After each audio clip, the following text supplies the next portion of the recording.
All right. Welcome to the podcast, Mr. All right. Gillam. Hey, thank you. Oh, so official. I tell you one thing. It's all. It's like, how are you, Mr. Gillam? If I may call you that, sir. It's pleasant, pleasant to meet you. Pleasure. I said pleasant. Hey, how are you doing, Mr. Asher? I don't want to jack up your last name. I appreciate that. I'm doing well. How now? You pronounce it Chua. Chua. Oh, so yeah, I wouldn't have Yeah. messed that up, but yeah. I know I do the Chewy thing, and I know that's a homage to my favorite movie of all time, or favorite franchise of movies of all time as well.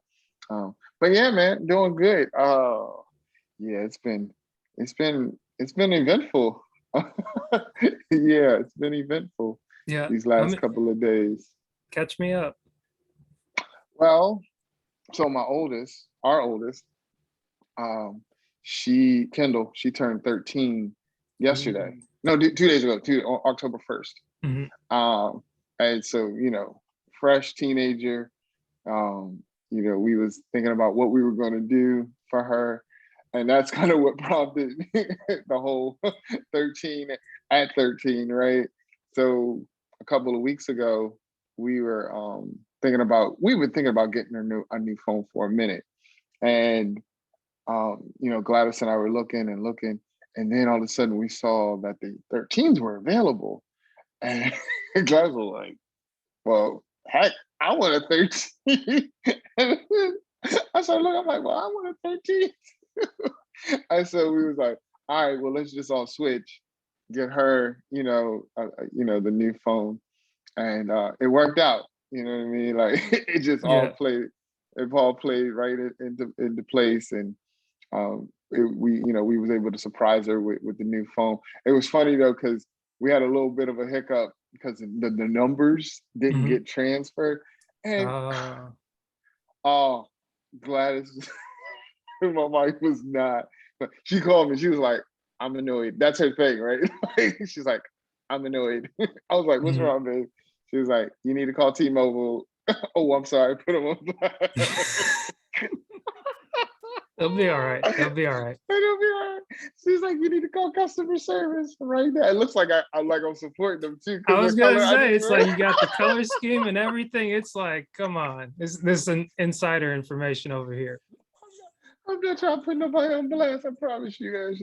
But I had to call, get on the horn, like, look, like we trying to, because it's a lot when you got a number that you've had for years and years. Mhm. You got to reset up everybody. You got, threads, text Mhm. threads, accounts associated to that, and it would have been a major hassle. Um, so we got it figured out, and it was an event nonetheless. To me, what I say all that is, man, a lot of times us all together, we gotta be better at this customer service thing. Because it was really simple, and had somebody explained it on the front end, gave us the ABC 1 2 3 on what to do, it could have all have been alleviated. Uh, and I say all of this, say sometimes you just gotta sit there and think about things. You know what I mean? Like you just gotta sit there and think like, who if I was on the other end of this call, what would I need to know? Yeah. Given the information that I have from that person. And Mhm. it just takes a different to me, it takes a different level of listening. Yeah. Just be like, oh, okay, this is a such and such customer. Okay, they probably would need to know this in Mhm. order to get, to kind of, relieve the stress, Yeah. reduce any anxiety, to make it super easy. Cause that's what they do. In the service business, that's what we're trying to do anyways. Right. Trying to Right. make it as as easy or as uncomplicated, uh, to be clear is to be kind. That's another Yeah. thing Gladys says. Right? Yeah. And so be as clear as you can with folks about what they need, and move on. So yeah, that was fun. Yeah. It's funny. You almost segued perfectly into the topic we were going to discuss, talking about just being a person of service, how you should kind of present yourself in the Mm-hmm. workplace, but I was like, man, I really want to get this joke in, just be like, well, they might have been thinking Mr. Jones is over here with the whole family setting up on the 1313. And it's like, you're gonna mess my kids up. They're gonna be like, oh, you got the new phone. Mommy, daddy, so and so got the new phone. It's like, hello, Mr. Yeah. Jones, how may I help you?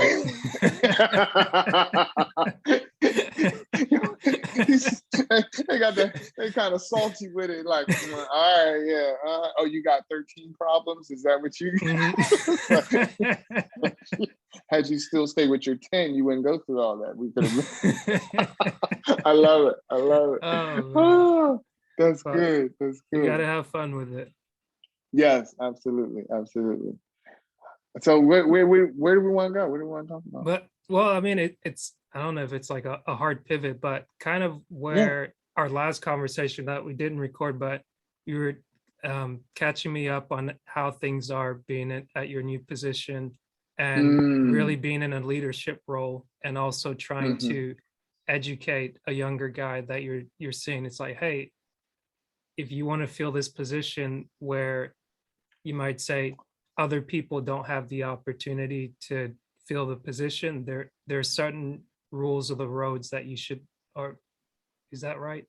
There's certain I, rules of the trade that you should know in order to, like, how you yeah. present yourself, like things that whenever we're talking to you, we're engaging you, wanting to give you the job. Like, you can't be a young black man, or just a young man, or anyone in a position where it's like you don't have something, but then if you don't show up in a way to get that thing, you're not going to get it. So it's like you could Yeah. be talking out of both sides of your mouth to say, oh man, I really want the job, but then Hmm. if you Hmm. don't show Hmm. up presenting yourself as someone that wants the job, it's like Yeah. nobody really believes what you're saying. So it's like you could be like old Yeller, like wagging your finger at the kids and be like, back in my day. Or it's like, no, it's not a back in my day thing, but like, let's, I'm trying to give you game as to this is what I see, and Hmm. here's Hmm. something you can use to benefit from. But if you don't want it, I can't force you to take the job and then show up every day and present in the way that you're supposed to present.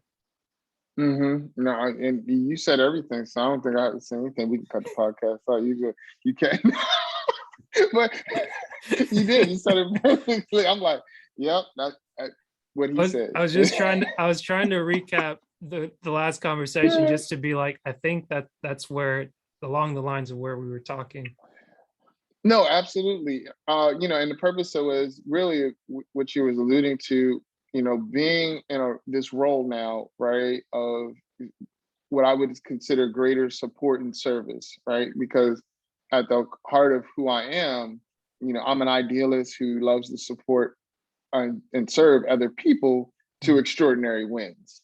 mm, And it sounds like, that's my line. Like so ultimately that's where the heart of who PJ is. I want to see other people do well wherever it mm. is that they want to go.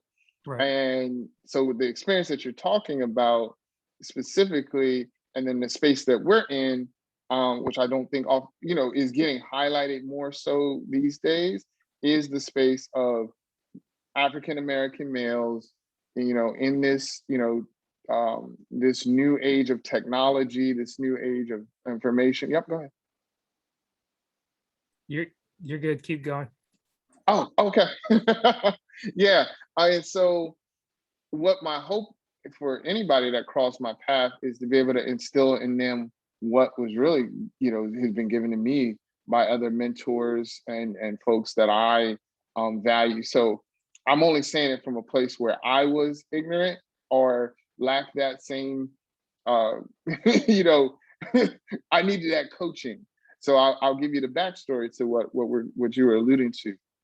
It was a job back in, I can't remember. It was a while ago, Asher, mid 2000s, or yeah, like 2000. It's probably like 2010 or so. And so I wanted to make a shift, right? I was working as a tech. I wanted to up my game. I knew some things to do. Have your resume right. Make sure you do LinkedIn wasn't popping off then like that. So, you go to the different job sites, the monster.com, career builder, make sure you got a tight resume, did some networking stuff. So there was a job. I went for it. And when I got there, the manager, the safety manager, happened to be an African American man. And we were the same age. We're literally the same age. He's in a managerial role. I'm in a tech role, right? But one thing, I came in there with the suit on, looking presentable. I think that made a good impression on him. And as we were talking in the beginning, he laid out something for me that I had never even heard of, because he was like, "Hey, what I'm going to do is ask you these set of questions. Just relax, take your time." And then he was like, "Have you ever heard of a star response?" Now, before then, I had never heard of that. I had no idea. I was clueless. Right. But I appreciated him giving me that kind of game Right. early on. He literally set me up. And so he explained to me what a star response is. He's like, "When I ask you these questions, I want to know the situation of the task.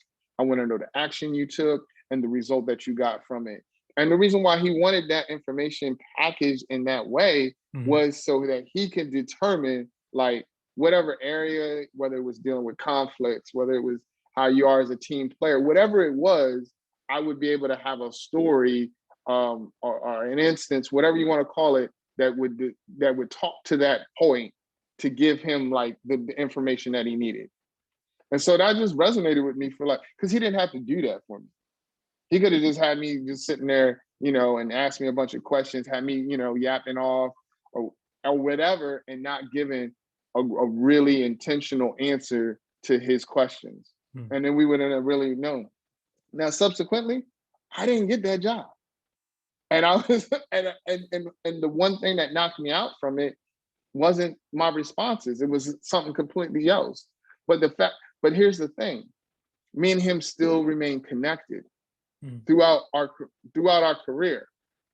So another time, it was another job opportunity that came up to work for another company that he moved to. Went to that job interview again. Now, by this time, LinkedIn was popping off. So I had to step my game up there, make connections, all of that, go to that interview.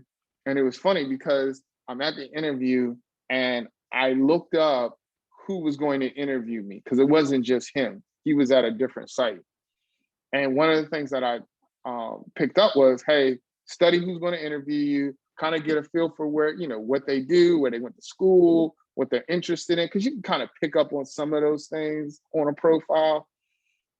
I'm at the interview, and the HR lady comes, she walks me through into the office, and through the window, I see one of the persons that was going to interview me. I was like, "Oh, there's so and so," and the HR lady's like, "How you know them?" I was like, "Oh, they were on LinkedIn," and I mean, it totally blew her away. She was super shocked that I went to that depth for the interview, showing that kind of interest. Again, I didn't get the job, but it was just the fact that I was willing to go through those types of reps, right? We talk about that from a sports reference. It's you got to get in the reps so that when you actually get in the game, that you know how to execute effectively. And that's what I kept on doing. I was just getting my reps in. Now I was disappointed, but I wasn't disappointed in my effort to really show up. And so fast forward, now I'm the safety manager, right? Now I'm interviewing folks. And so I've been through the other side. So I know what it looks like to go to an opportunity expecting, the best, or hoping for, quote unquote, to say, "Oh, you're the guy or the gal," and then, but you don't know how that interaction is going to go between that person. So yeah, I had a young man there, and presentation wise, it just wasn't there, just coming out the gate. And that's why I'm like, oh man, do brothers still know that exists? That's a critical component. And I don't know what's being taught out here, to candidates outside of just maybe college. Because I think Mhm. when you go to college, you kind of get at least a little bit of understanding. And I know there's a lot of different mentoring programs out there and things of that nature. But I'm like, how many people are really taking hold of that information and really like putting in the thought process of like, oh, okay, when I go to an interview, when I go to an opportunity, am I presenting myself in the best way possible to get to land such opportunity? Now, you never know what's going to happen, Right. and you just got to take advantage of it. That's how I see it. It's like you got to take advantage of whatever is there for you. Mhm. And if you're not at the quote unquote like top of your game, if you just kind of just sitting there literally like just chilling, just Yeah. waiting for something to happen, it's not Right. like we're not living in a world where those things, like I don't know what narrative people were told. You know, I know we hear the word like entitlement generation and all these other Mhm. things. I ain't gonna, because my generation probably grew up a certain type of way, thinking like certain things were gonna be handed to them. Mhm. Now you can say, oh, it's how I was raised. I can't tell you what it was. All I knew is that I had to learn a certain level of information and Yeah. then execute on it. And so my parents, you know, they taught me a certain level of things, right? And how I was raised and how I grew up is like, you got to have a certain work ethic. You got to make sure you're presentable. You got to make sure all of these things. But then I had to take that information and build on top of it and do extra work. So if it's Mhm. personal development, listening to different podcasts, Googling and researching YouTube and how to do interviews, whatever it was that I needed to do, I had to build it up and then Right. like ingest it for myself. And so in this interview, in the interview process, I could just tell that it wasn't there for him. Like I got a sense like that information had never been transferred to him. And maybe, I'm not putting this on him, maybe he just didn't have that kind of desire to go get that information. Mhm. So what do? I'm like, okay, I want to help him out long term. Right. Again, I want to see, serve and support people to extraordinary wins, even if it's not like quote unquote with me. Mhm. I believe like, oh, this young man can still get a win wherever he goes. So I just shared with him some things that that I noticed in the interview. It Right. wasn't just about the presentation. It was about when to ask for money, how to ask for money, having questions for myself and my manager and other people. It shows interest, right? So when you don't have any questions, I question that because I'm like, okay, did you research the company? Did you research the job position? Did you take into account where you want to go? What's your 5-year plan? What's your ambitions? All of those things. And when like, what's a fit for you? I'm not saying you got to think about all those things. I don't want to put that on him because we all think different. I'm just trying to encourage somebody else to maybe to consider some things that you can think about. Right. I think that's very well put, taking it from where the information was given to you from somebody that, again, they didn't have to. And even though you didn't come out with the opportunity, you were able to take the information that you got, moving forward, applying yourself in a better way than what you had before, and then doing it Mm-hmm. again with another set of information, going on your own. And now when the opportunity came to you, you in turn passed on what you felt could benefit the person. And when you say you're an idealist, what does that mean for you? Mm, so that's a good question. I believe in I believe that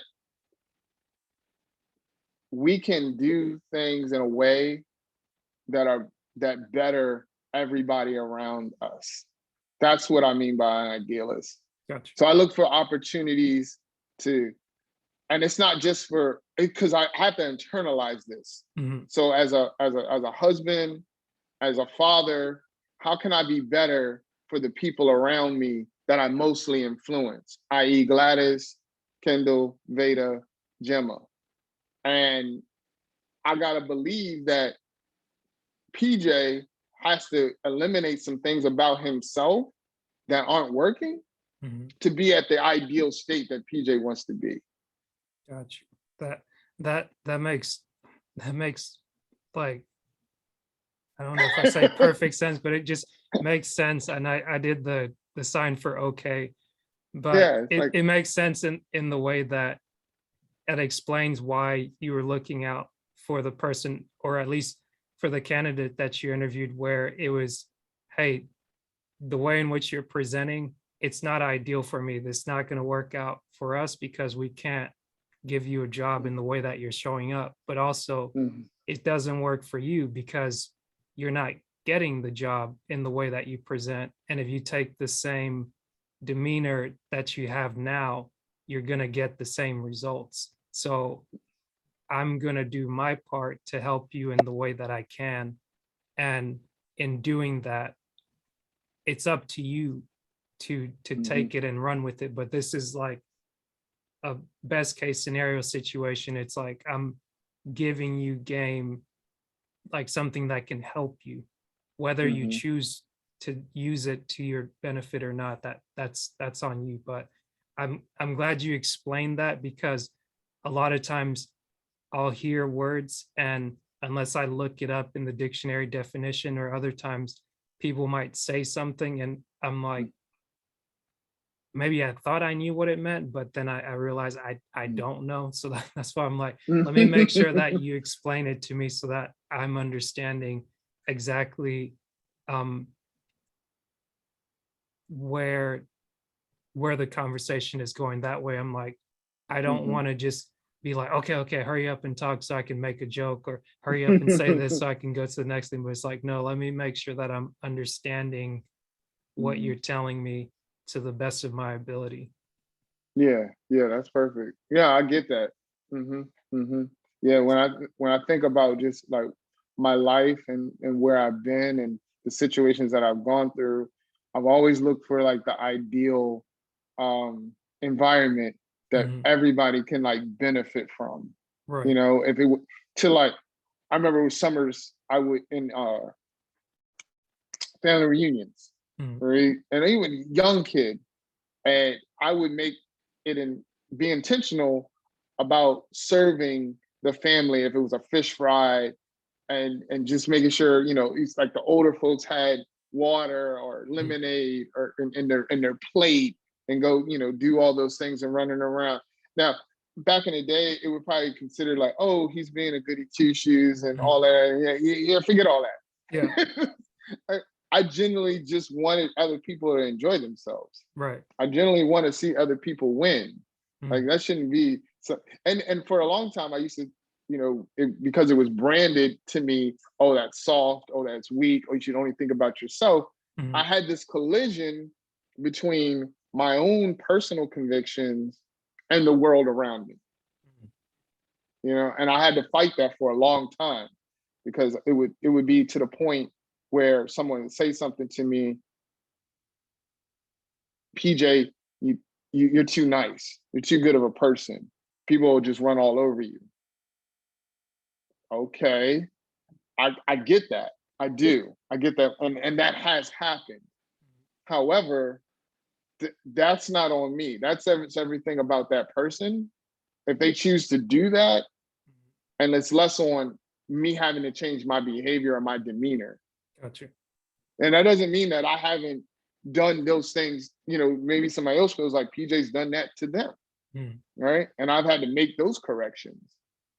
And that's where it lands for me. Like, okay, if I'm gonna be this man of God that I call myself to be, Mhm. then I need to mimic that to the best of my ability. Mhm. I like that. Yeah. So I guess a question I'd have for you is, when, in knowing that you're an idealist and you want to set up, especially the environments that you find yourself in, to work to the benefit of everyone, or the most amount of people that you can make it work for, while it's Hmm. still working for you, how have you taken the feedback you receive where people are saying you're getting run over, or if you see that you are getting taken advantage of, whether it's by good people or like people just not understanding what your intentions are, have you found yourself either changing your behavior or changing your environment, or what have you done to take that feedback and still make your actions and your interactions with the people in your environment ideal for you?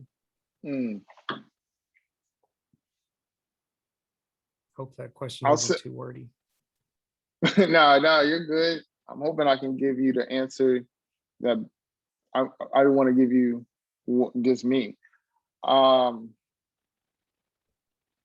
and before I, I was in the space of, when that was said to me, it completely disabled me in a lot of ways. Meaning, I'm not the type of person to get like outright angry, wild out, frustrated, kirk out kind of dude. I'm just not that dude. What I am is somebody who will take that kind of information and then isolate himself, very negatively, and still kind of keep a quasi smile on my face at the same time. Like, oh, nothing happened. Well, all all that changed when I got married. Because actually I have a wife who doesn't let me settle for anything else but me being at the best state that I am. Hmm. If you get where I'm at, like, Yeah. she'll call, she sees me in a way that literally like nobody else has ever seen me. Mhm. And she understands certain nuances about me, and she calls them out, even when I used to call like my personal pity parties. She's Mhm. like, nah, we're not doing Yeah. that. And so before, that's what I did. I had these Mhm. personal pity parties if somebody said something like that to me, and just sulk Mhm. and be in these depressive states Yeah. and shut myself down, because, which kind of segues into some other things, that's what I saw in my environment, right? You either reacted as a man in two ways. Mhm. Either you got downright ignorant, crazy, wild out, or you just went to your cave, whatever that cave is. Mhm. And then my cave ended up being, alcohol. My cave ended up being, smoking, weed. Mhm. My cave began going into pornography. Those were my caves, Right. being isolated and secluded and not really dealing with my issue, not the issue of what that person said, but Mhm. the issue of whatever trauma that I had going on in my life, and really taking control of it, Mhm. and taking ownership of my emotions. And that was a hard thing for me to do, because I never seen it modeled. A Right. lot of men in my era, right, Yeah. didn't see it modeled. And so we went to those other caves, or Yeah. those other, nuances, because that's what was modeled. That's what got you respect. That's Right. what got you noticed. That's what Right. got you hyped, Yeah. whatever you want to call it. But yet it further it further dug into the ground that hurt that was there. It's like Yeah. it further put cement on it. Mhm. And it was like, it's screaming to come out, come out, come out, but it Yeah. can't, because you're further cementing it with the same toxicity that it was built in. Mhm. And until I was willing to start breaking and chipping away from that, Yeah. and saying, know what? No more. Like, Mhm. no more will I. And I often say this, like, I feel like I'm still in, first, second grade, being able to emotionally articulate where I'm at. I've gotten a lot better. Mhm. I'm able to process things better, but I Yeah. believe that's where it starts at. And it's where I'm at now, Right. because I've went to therapy, because I've been a part of some brothers that are willing to be transparent and vulnerable, and share their life in an authentic way that isn't what was modeled and Mhm. personified and exemplified so heavy and so hard all of my life. now now I'm in a place where I, a new level of comfortability to be transparent Mhm. about those things, and to build upon those things, to show up just like I am, however that comes, and be okay with that. For the longest time, I just wasn't okay with me. Mhm. And once I became okay with me and who I am and what I'm about and what I love and what I'm, passionate with, and Mhm. what's quirky about me, and off, people be like, oh, was he do that? Like, that's me. Mhm. And it just took time to get to that point. And you just got to you got to put in the reps with it, but you got to be willing to self-assess, right? Like we Yeah. hear that. You're willing to self-assess and then see it and then say, you know what? I can have that. Mhm. It's not about, I got to have a whole bunch of this to Right. help me get that. It's just like, no, that was already inside of me. Mhm. Things in my environment and tried to strip it away, or knock it down and put it to the side. And I was like, no more. Like, why? For Right. what? It's not benefiting me and the other people around me if I'm like that. Mhm. Because because God's given me a gift, God's given you a gift, God's given all of us these unique gifts of who we are Mhm. to be a benefit. This is my wife. Like, how Mhm. she is a gift. Right. Had had I been on some like other stuff with marriage, right? What she Mhm. was saying to me and what she was giving to me, most folks would have been like, "Look, woman, like, get out my face." Right. You know what I'm saying? Right. Like, keep it moving. Yeah. Boy, however, if I say I love this woman, I honor her, I cherish her, I Mhm. want to be with her for the rest of my life. I know she's my rib. She gives me all this value, but then I'm just gonna Right. like blow it off when she says something that's crooked. Like, when I say crooked, that doesn't align with what Right. I Right. want to hear or how I want to be. It wasn't crooked what she was saying. What she was saying Mhm. was to make my road straight. Right. But at the time, I'm like, yo, that's crooked. Like, how do I deal with that? Because on an emotional level, I was down in first grade. Right. Right. When she's like, in college, freshman Mhm. year. And so I was like, no, I don't want to do that. No, no. You know what? I'm like, I just want my life. I'm like, she's like, Right. like, no, you can be better. Yeah. And But because I love you, yeah, go mhm. ahead. No, I was just gonna say, since you're right there. This question kind of jumped into my head, like doing the work that, like, the work that you've done in recent years, and kind of having to really face the emotional burden of like, okay, I'm emotional about what my wife is saying to me, but like before she was your wife, when you guys were just meeting, like what what's something or some things that allowed you to listen per se when you didn't want to listen, or what's something that was like, okay, maybe she's got a point, or maybe I'll stick around more so than like, okay, yeah, you're bugging, like go on somewhere else. I'm gonna go find somebody that just agrees with me, lets me Mhm. get into my cave and kind of do what it is that I want to do. Like what's something from like the get-go that kind of said, you know, like although I don't want to deal with this now, like I want to stick around a little Oh, bit. I have the perfect. Oh, here it goes. Here it goes. Uh, when Gladys and I met, right? Mhm. Kendall was 9 months.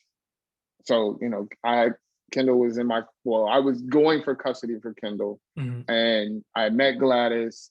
So we went through this horrible, ending of this relationship Mhm. with Kendall's mom. And my house was a wreck, Asher. So at that time, I was doing the music, the hip hop production, but my house was in ruins. I mean, I was literally sleeping. I had a 4-bedroom house, and I was sleeping in the living room with like 3 or 4 fans on like a beaten up futon. I had a whole bed to myself, but my bedroom was like, it would look like an episode of Hoarders. It was just straight trash. Kendall was at my mom's house while we were going through the go through. I was like, she just needs to be somewhere safe, somewhere, where I know she's being taken care of, so that I could start to fix what it needed to be fixed in my life. So as I'm getting things back together, I meet Gladys. One of the first things that happens is she comes to the house, and we're kicking it, and she notices there's a door like past the kitchen, and she's like, huh, where does that door lead to? I was like, oh, that leads to my bedroom. She was like, huh. She was like, so we're not gonna go see it? And I was like, nah. I was like, nah, you don't want to see it. And she was like, no, it's all good. Wait, man, she opened that door.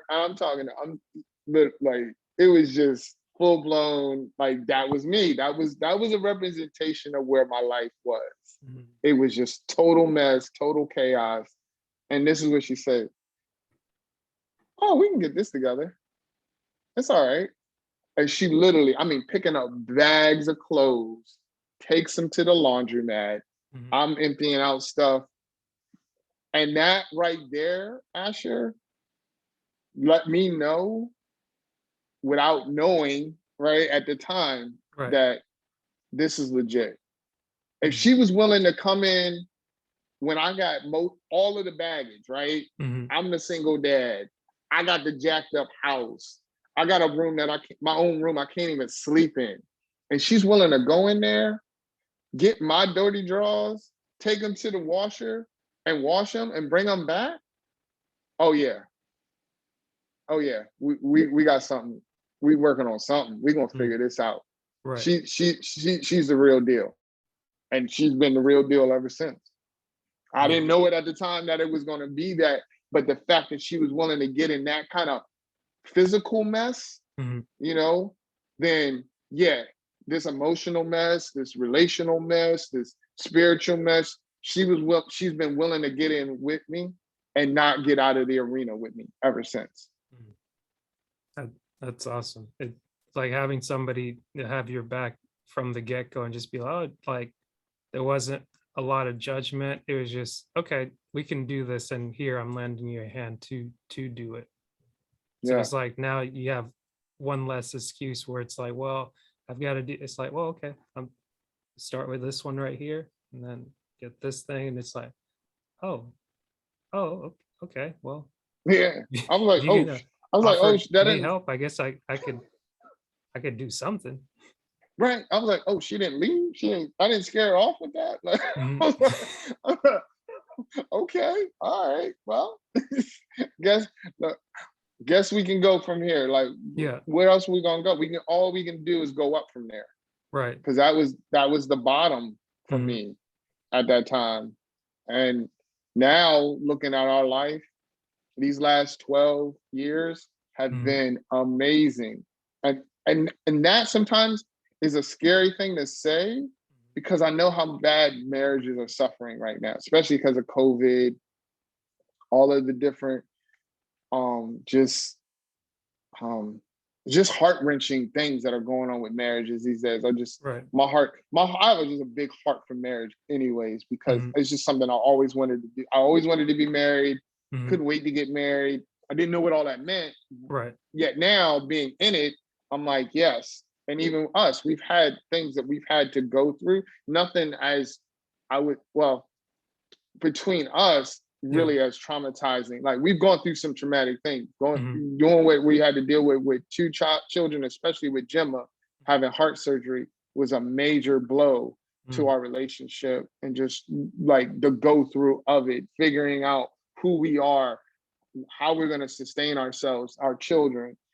Yet at the same time, we've always found a way to be committed and joined together through anything, no matter what it is. Right. And to do that to be intentional about figuring it out, to be intentional about still saying, you know what, babe, you're my ace number one, and no matter what, we can figure these things out. And it has definitely not been easy. It's all been worth it because she's just that good. Like, she's just that good to me. And she said something to me actually maybe a couple of weeks ago. We had a little weird off day, right? And she said something to me that I've never heard anybody say anywhere in any setting, especially like with in marriages and relationships, even to myself. She said, I don't want there to be any day where you doubt how I feel about you. And I was like, wow, Yeah. that's heavy. Like, for a spouse to say, each and every day, I have it in my mind to make sure that you, the person that I'm committed to, made a covenant with, and down for whatever, I want to make sure you never doubt how I feel about you each and every day. Like, think about how many folks could benefit from that type of mindset. Yeah. Well, I guess it might depend on who you're asking. I don't know why.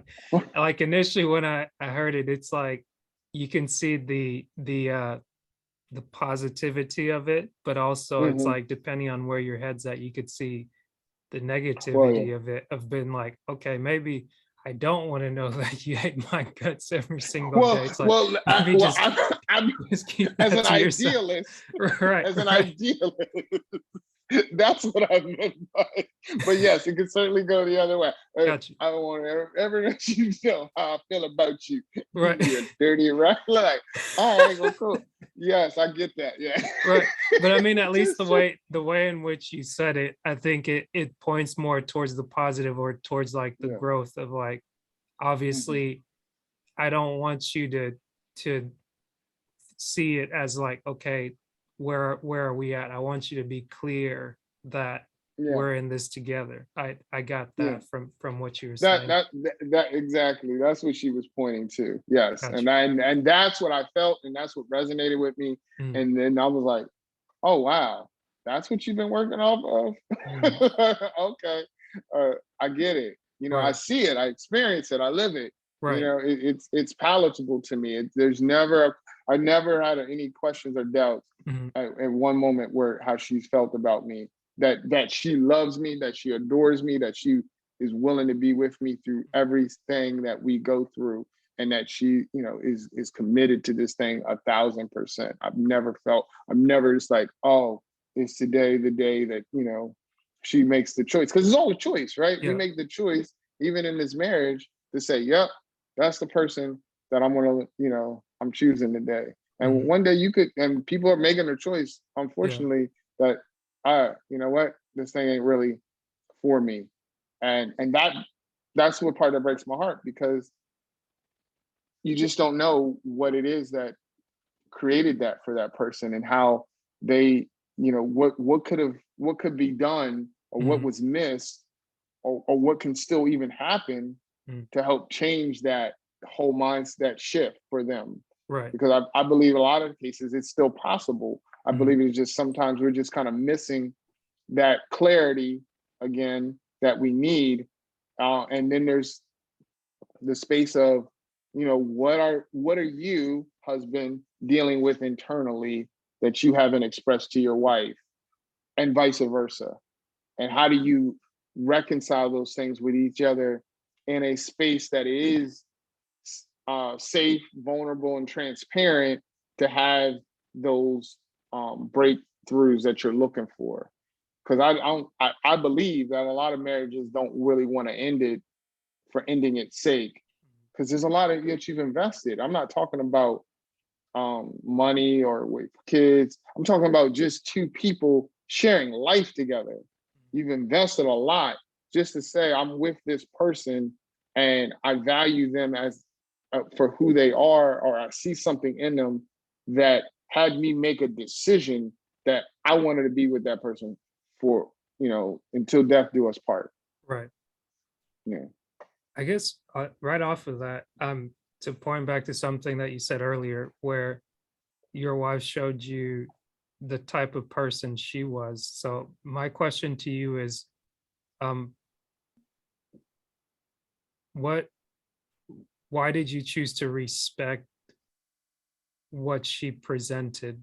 Like instead of taking advantage of it and being like, oh, okay, you just want to come in here, clean up for me. Okay, I'm gonna be rude to you. I'm gonna be like this. I'm just gonna like use you until like I can get over. Like what what allowed you to kind of I don't know if you already answered this, but what allowed you to see the person that she was presenting and say, okay, just like she said, she can work with this mess.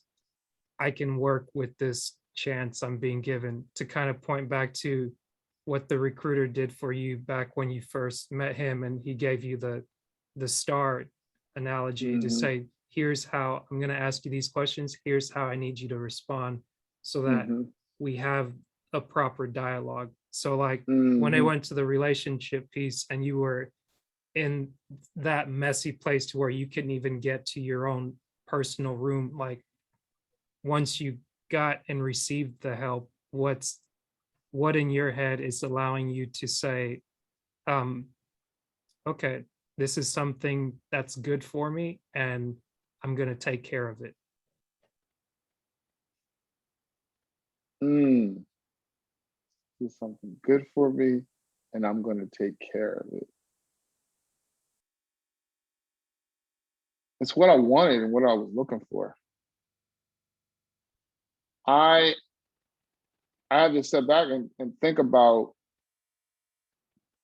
where I was, and the relationship that I had before that was really so debilitating uh, in a lot of ways. It it it it it it it caused a lot of pain for me as looking at, as a man, and emotionally, sexually, um, spiritually. I mean, it brought me like to my knees in a lot of ways, uh, and it was tough going through that, like really tough, because I so wanted, I was so looking for and yearning for that family piece in my life, like beyond like my immediate family, like creating that within my, like within my own sphere. And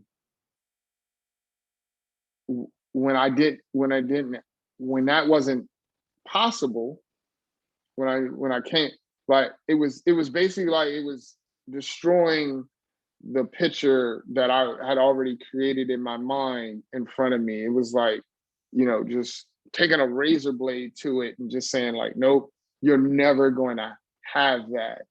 Right. And I was just like, oh, is this like, is this real? Is this it? I'm going to be a single dad, and I'm going to, go out on dates with different women, and till I find the right one that can be in, her in her life, and how is she going to be as a stepmom, and how am I going to, handle all of uh, the the the co-parenting issues. I was in a state where I didn't want to lose that vision, that dream, that hope that I would have, what I always yearned for myself and my family. And that, when I saw in her, was like, it was evident. It was just very plainly clear that she was that. Yeah. And I didn't, and it was crazy because you think like, well, Did you just jump into it? You know, because a lot of times it's like, oh, the time frame when we got together is like, you know, I met her like a month later after the whole issue with, you know, the former relationship. Then by that Thanksgiving, because I was in the summertime, by that Thanksgiving, I knew I was going to propose. I told my boy, I was like, hey, I got up on Black Friday. He was like, where you going? I was like, go get this ring. Cause I knew. He was like, all right, well, let's go. But it was just something I didn't, it was like, I didn't want to give myself the doubt to question, is this the right choice? Because I know myself, and I think this is important to help somebody out there who may be hearing this. I'm learning, and I'm still learning because I did it then, and I've had to relearn this, and I'm hoping that I can recall what I was thinking about earlier, but it's coming up now. I had to master how to get out of my own way. That's what I'm mastering.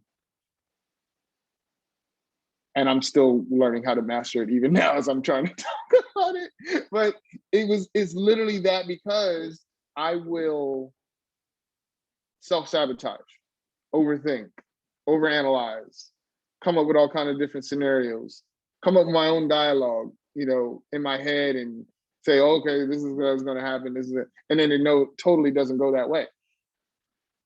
In that moment, I was not getting in my way. Getting custody of my daughter, I didn't get in my own way. Making the decision to marry Gladys, didn't get in my own way. I could very well could have done that, given the type of person that I am and where I was at in my life, because that's what I did a lot of times. I got in my own way, not heeding what I knew from a discernment, from an internal, just gut wrenching, this is the way that I need to go perspective. I'd be like, oh, well, maybe I can kind of finagle, and it will. And it was like, nope, nope. It just would not. And so I never questioned what was like, where I was being led.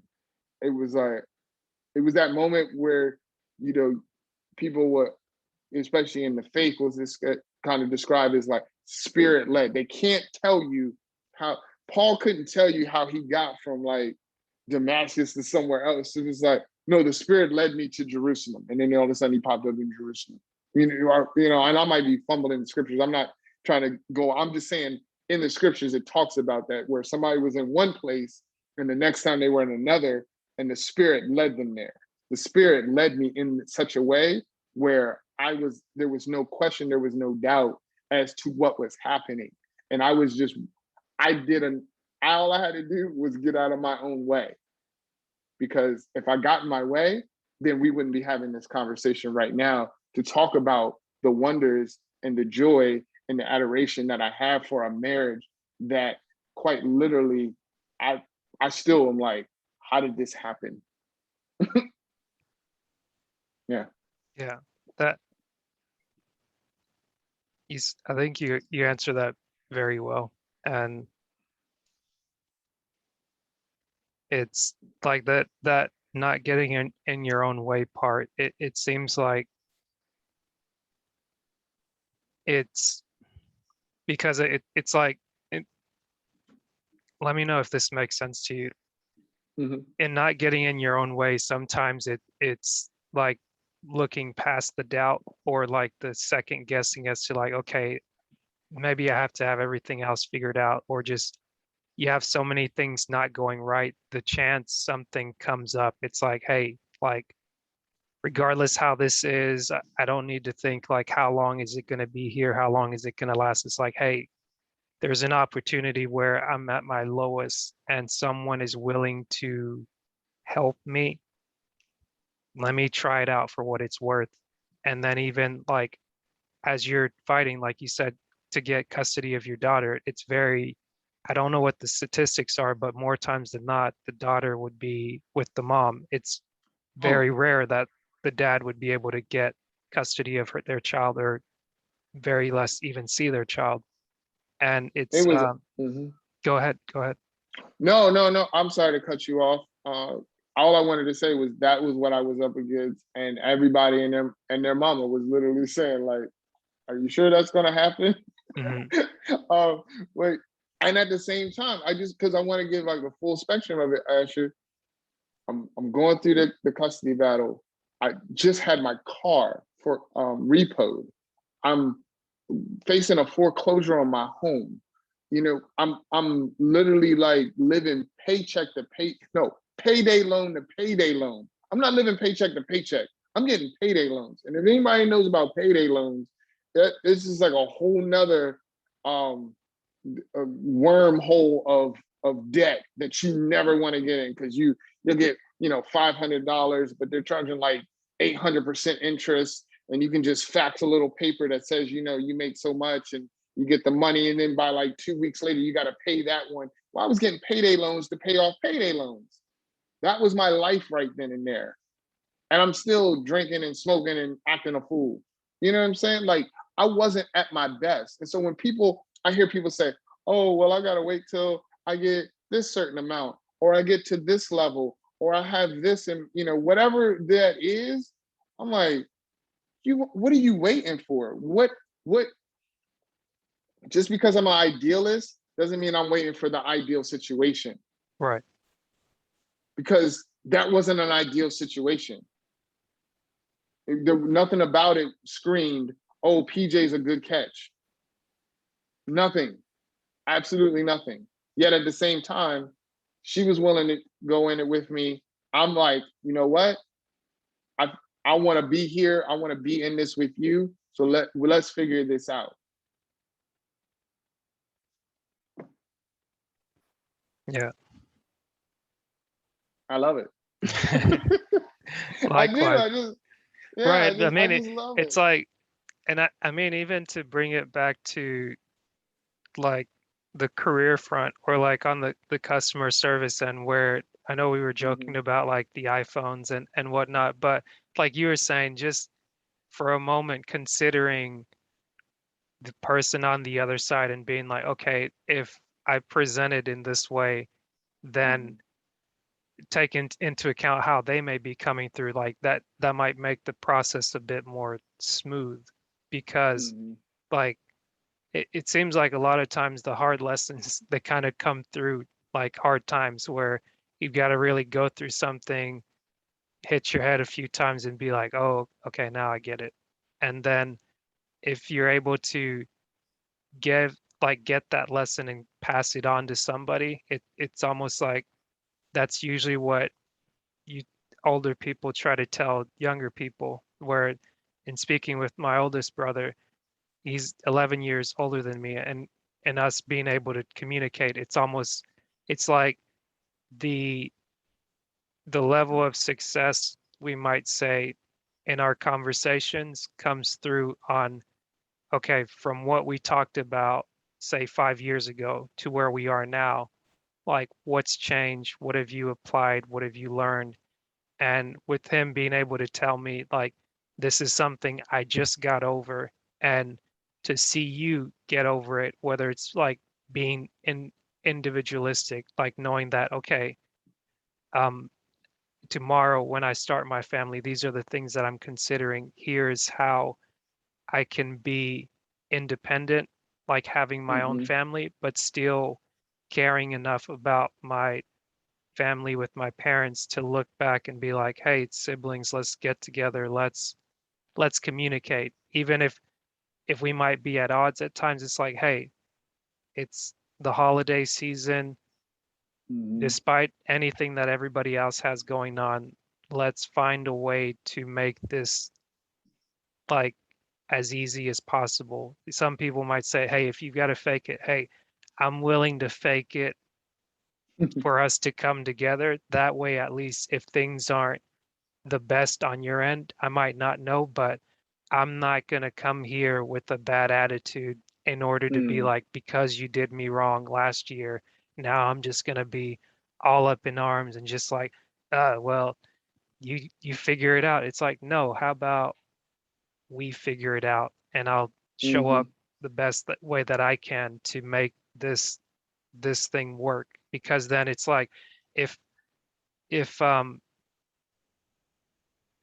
if I do my best to present to you in a good way, after a while you Mhm. might start feeling bad, like, man, okay, PJ's really looking out for me, and I'm like, why is this person being so nice? Like, unless you're just bad to the bone, like rotten. Like, most people have a sense of be like, okay, if somebody that doesn't have to, is still treating you with some sort of I don't know if you'd say reverence, or just like some form of respect, you kind of, you want to give that back, to be like, okay, like this is somebody that's a good person. Like, let me see if I can also, like, give back in some way. Yeah, it it's a tough bag. It is. It really is, especially when you're talking about family, right? Because there's a different level of history and understanding in family dynamics. I've heard this before where, as older, like, I have a sister and a brother. I got multiple ones, but just here where I live at, sister and brother, where we grew up together. Now, when we have different events, it automatically seems like when you fall back into the fold of who you were as you grew up, as opposed to who you are as an adult. Right? My sister, she's the baby, but she has her own chef business. Right? Me and my brother, we're both the same age because we were stepbrothers, but we met at 10. He's the musician, but he's also a safety professional. I'm a safety professional. Yeah, I'm also an ordained preacher. But when we come together, it seems like all of those things fall away, and it's just like my brother's, he'll be saying, oh, well, he's, the oldest because he was born before me by a couple of months. I'm kind of like the middle one. And then we got the baby sister, and I'm the golden child. He's the black sheep. She's the baby. It's just kind of rules like that. Yeah. That's how things. However, what you're speaking to is something that I yearn for a lot when you're talking about those dynamics when you come together as family, Mhm. where we just see each other. You know what I mean? Like we see each other for where we're at right now, and we just love and adore it, and we just appreciate it, and we dive into that. Yeah, we go to the old school ways of like what we kind of did, but at the same time, we're just so engrossed in like, yo, sis, like you really doing your thing out there doing the chef, because she just does a phenomenal job. And hey, bro, like what you're doing in the space where you, with your music and going out here and performing, like that's so dope. That's super cool. And you just love the fact that who they are as human beings now at this stage in their life is amazing for them. And you don't get into all of that other whatever is out there, that kind of gets drummed up in the atmosphere, because everybody's got it, Yeah. for either smaller or larger. And I see it even in my girls, Mhm. um, especially the older two, right?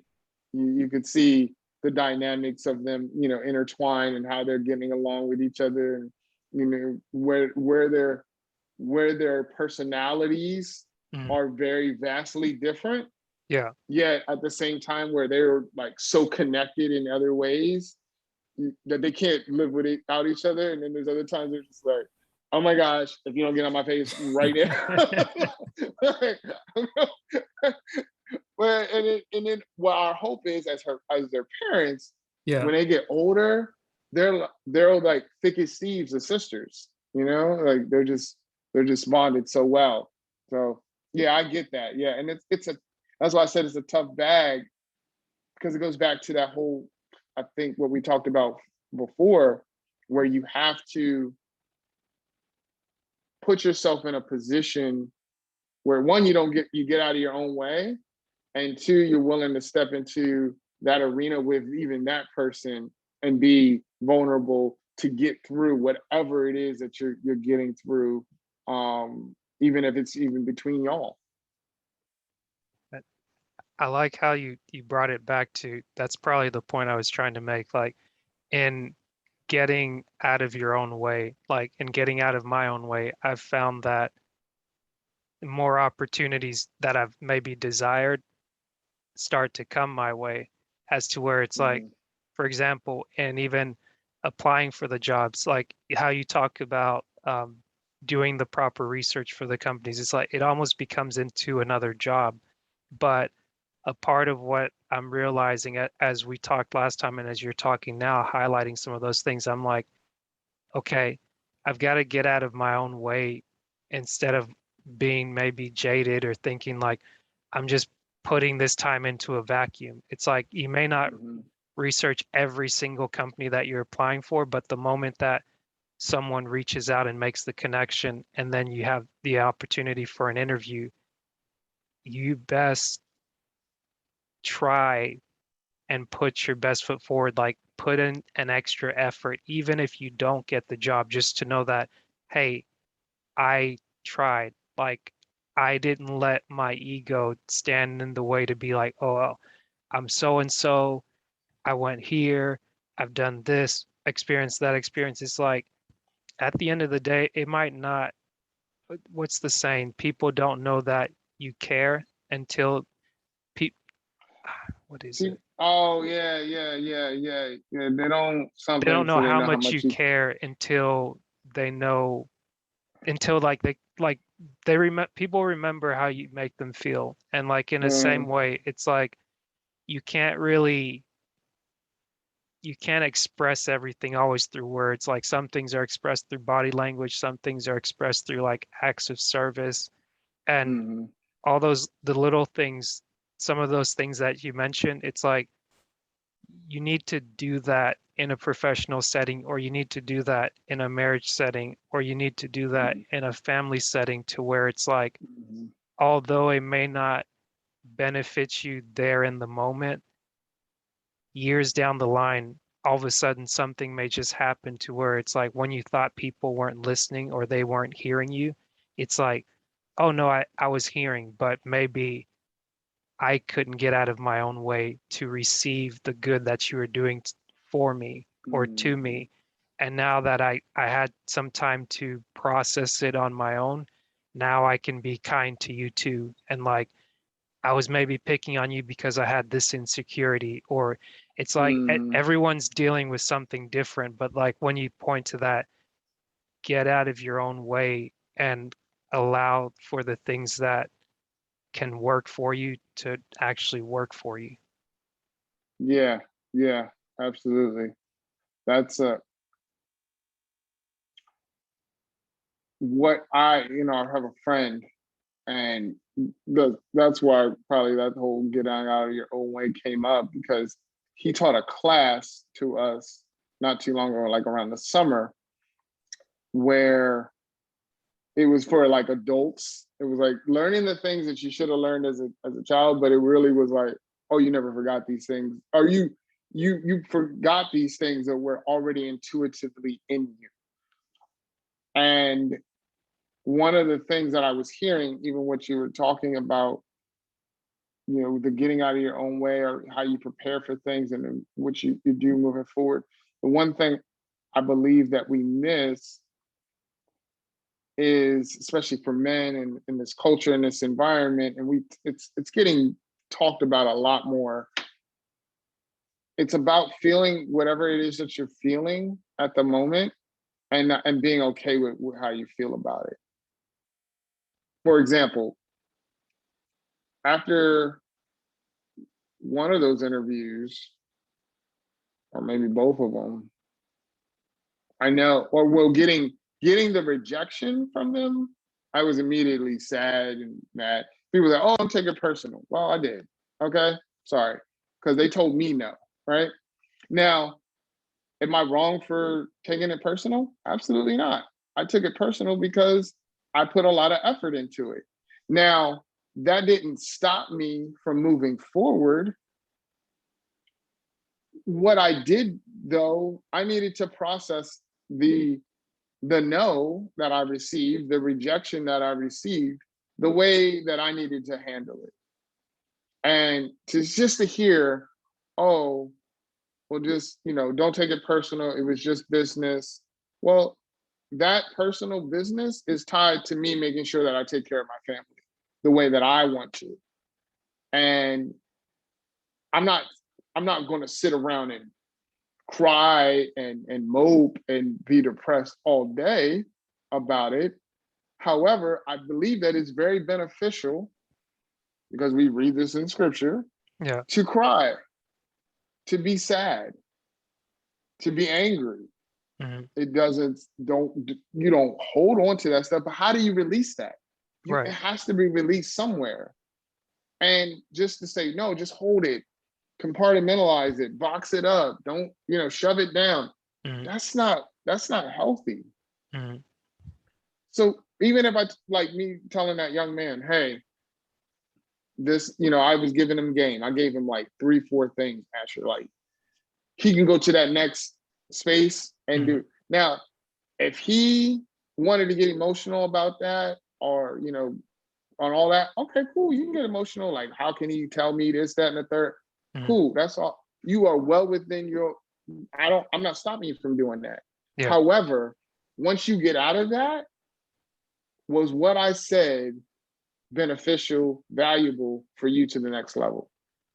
Because if it was like what they gave me when they gave me their game, and though I was told no, and I thought I did everything to the T that I was supposed to do, it didn't stop me from still pursuing what I knew what was for me.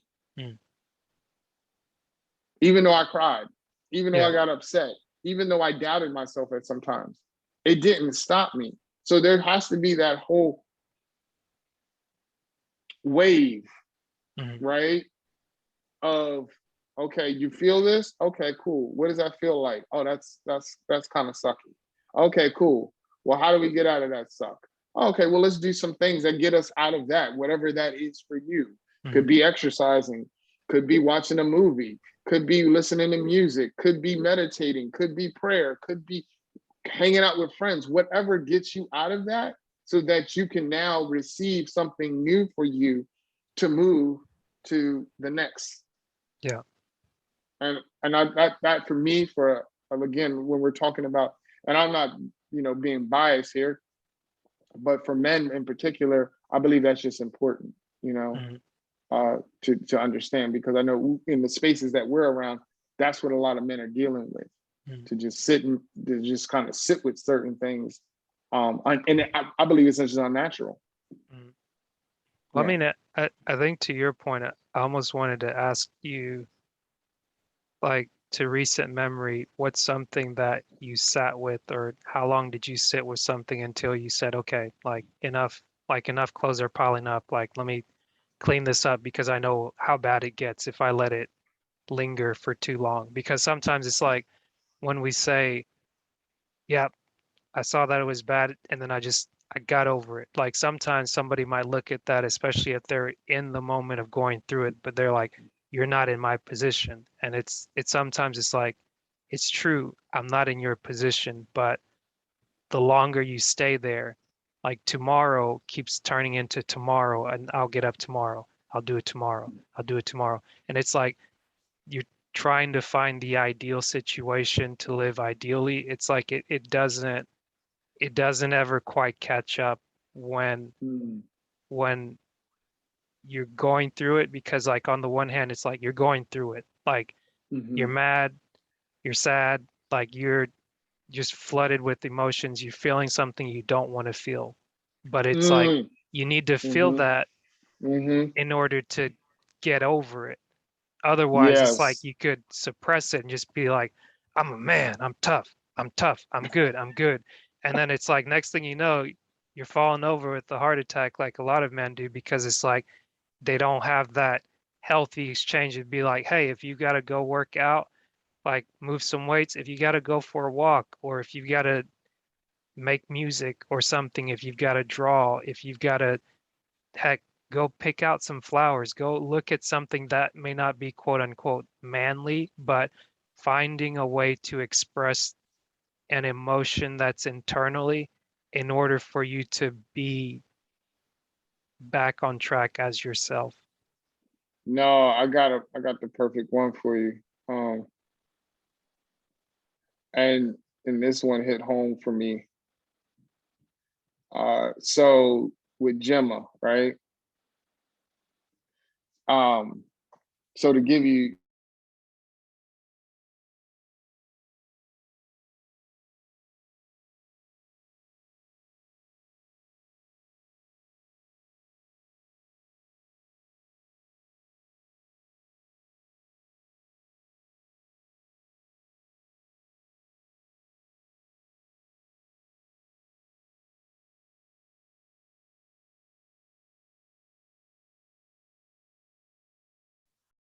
Hey PJ, oh, there, yeah, it's back. oh, there you go. Gotcha. Okay, good, good. I was like, oh no. Okay, Gotcha. okay. And But so we're yeah, good. Yeah, you're saying you were with good. Gemma, So that's right where it cut out. yeah, okay, cool, cool, cool, cool. So Gemma, right? Born, well, before we even knew she was being born, we knew about the hole in her heart, right? We knew we were gonna have to do this surgery, this open heart surgery. And still, nothing can prepare you for that, especially for a little baby. I mean, it was one of those just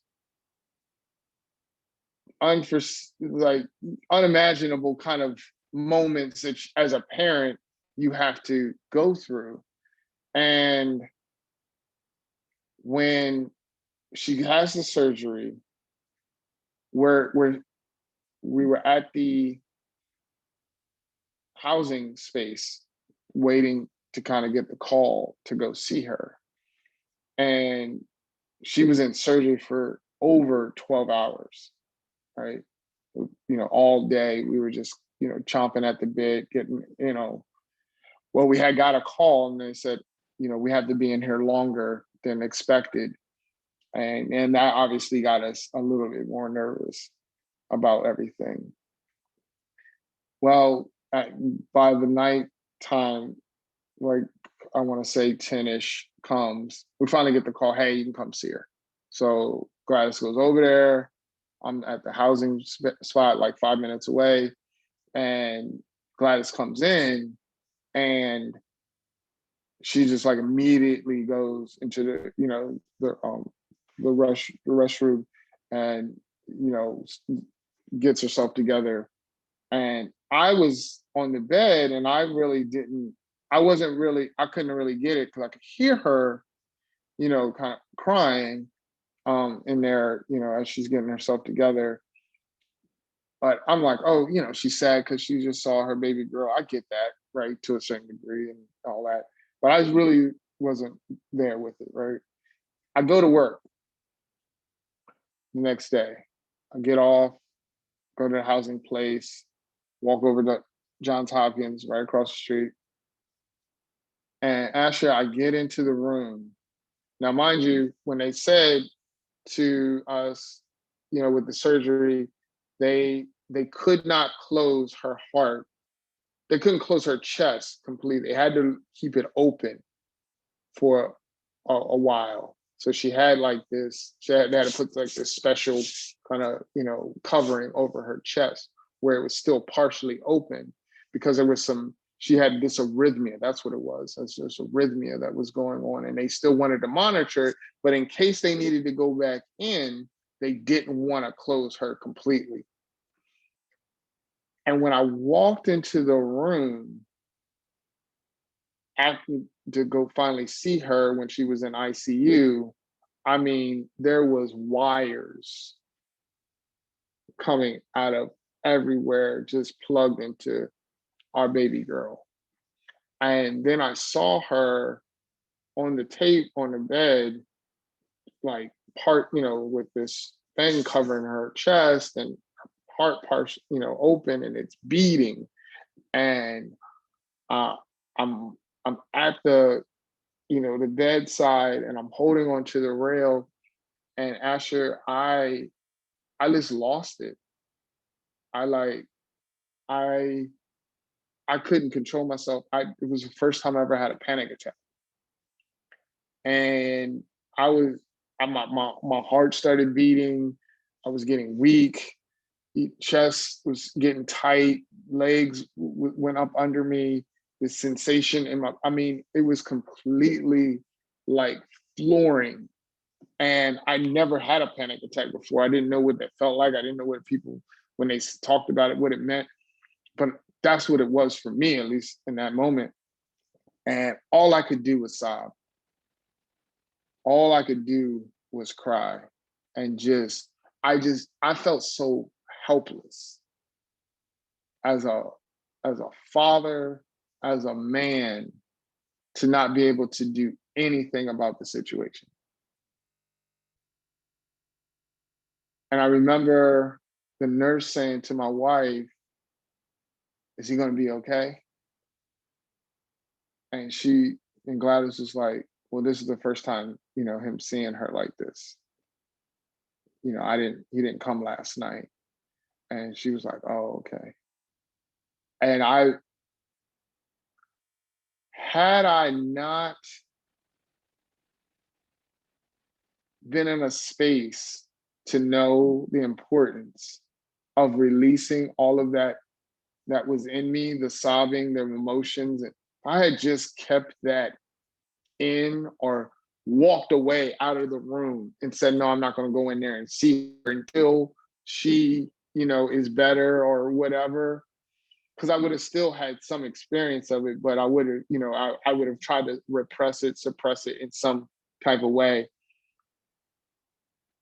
I would not be who I am even more so now if I wouldn't have experienced all of that.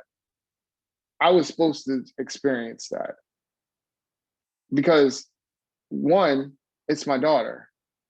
It's our daughter. She didn't ask for this. She did, like, who am I to just walk away from her at her most vulnerable, fragile state and charge it up to like, oh, I'm just being a man, and waiting and being strong. No, it hurts. It sucks. This isn't fair. Why is my baby girl, half open and I gotta, see all this? You know what? Too damn bad. Like, that's what I gotta see. That's what I have to experience because that's what's in front of me.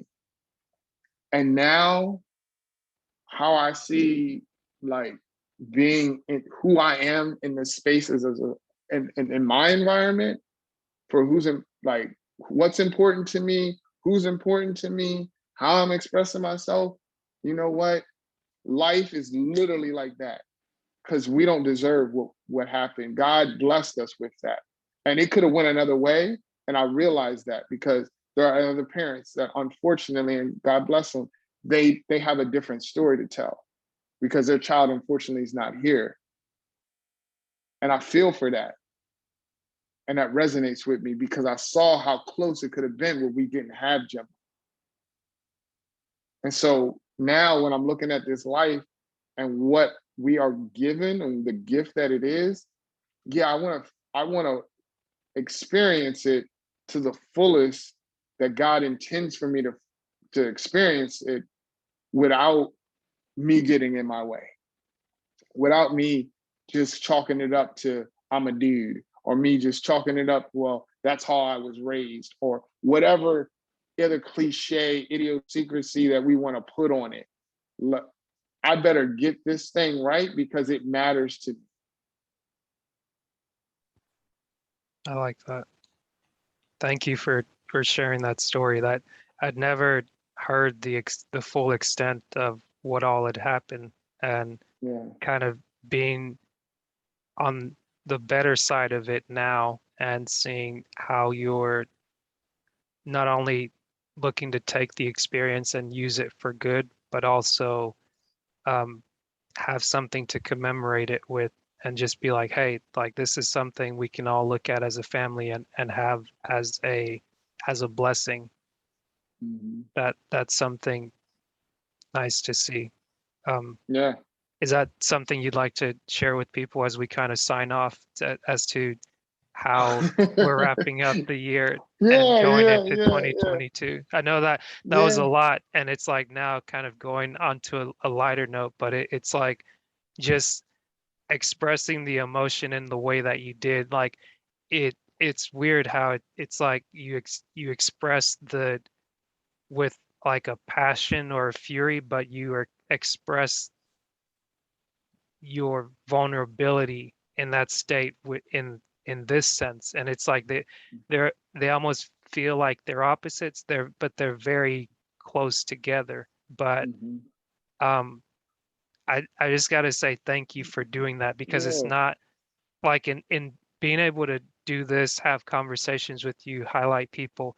It's not about, and I mean with you, with anybody that I talk to, it's never about how can you put on a show. It's like, no, it's how can you talk with someone else and allow them to just be, feel, and express who they are, Mhm. and without any judgment, without any expectation as to like, I wish it would have been this. It's like, no, like you never know what you're going to get. And just being able to be a part of you sharing that story, I just have to say thank you first and foremost.